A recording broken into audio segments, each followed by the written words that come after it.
The Economic Advisory Council to the Prime Minister, led by Chairman Vivek Debroy, recently suggested that the government should come out with a guaranteed employment scheme for the urban unemployed, as well as introduce a universal basic income and allocate higher funds towards the social sector to reduce inequality in India.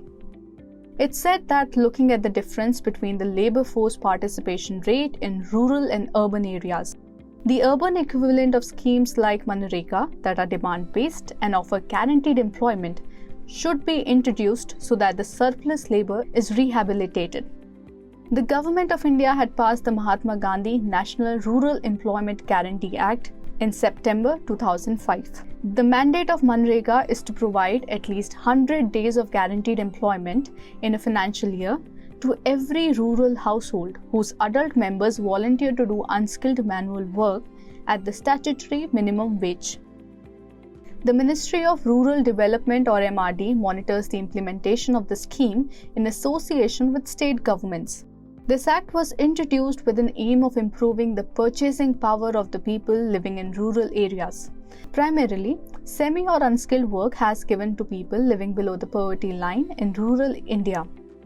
Adult members of rural households submit their name, age and address with a photo to the Gram Panchayat, which registers households after making inquiries and issues a job card.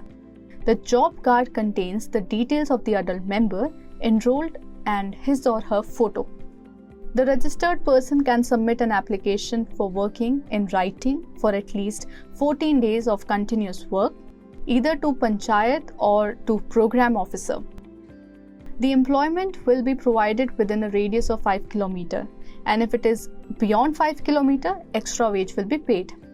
A majority of the works that are notified under MGNREGA are related to agriculture and allied activities, besides the works that facilitate rural sanitation projects in a major way.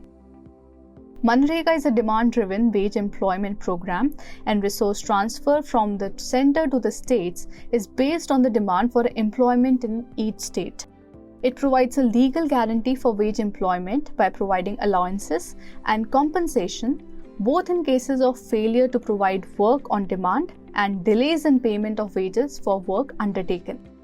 The process of reviewing official records and determining whether state-reported expenditures reflect the actual money spent on the ground is called the social audit.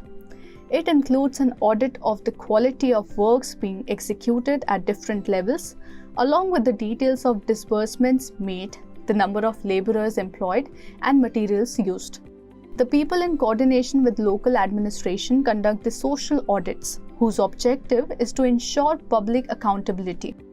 In FY22, the centre had budgeted 73,000 crore rupees for MGNREGA but ended up spending almost 98,000 crore rupees due to continued robust work demand. For this fiscal, the government has allocated 73,000 crore rupees for the scheme in the budget. More than 2.4 crore households are seeking work under MGNREGA, and the number of active workers stands at 14.89 crore.